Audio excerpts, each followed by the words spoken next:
Maharashtra bulletin, आपला महाराष्ट्र, आपली बातमी।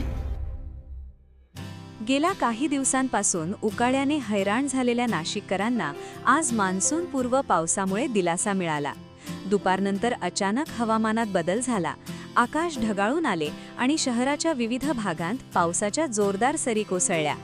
वाढत्या तापमानामुळे दमदार पावसामुळे वातावरणात गारवा निर्माण झाला। नाशिकमध्ये गेल्या काही दिवसांपासून उष्णतेचा पारा 42 अंशापर्यंत वाढला होता। घामाच्या धारा आणि उकाड्याने नाशिककर त्रस्त झाले होते। अशातच आज दुपारच्या सुमारास पावसाने सुखद धक्का दिला।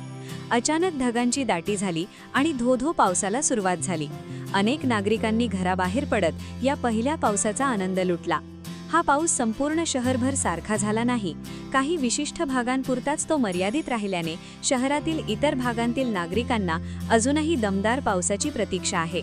अचानक आलेल्या या पावसामुळे काही सखल भागांत रस्त्यांवर पाणी साचल्याचे चित्रही पाहायला मिळाले।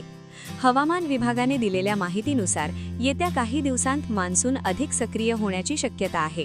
या पावसामुळे केवळ उकाड्यापासूनच नाही तर आगामी काळात शेती कामांना गती मिळण्याची आणि पाणी टंचाई दूर होण्याची आशा व्यक्त केली जाते। हवामान विभागाने वर्तवलेल्या अंदाजानुसार येत्या काही दिवसांत मान्सून आणखी सक्रिय होणार आहे, त्यामुळे नाशिककरांचे डोळे मान्सूनच्या आगमनाकडे लागलेत। महाराष्ट्र बुलेटिनसाठी विजय बागुल, नाशिक। महाराष्ट्र बुलेटिन, आपला महाराष्ट्र, आपली बातमी।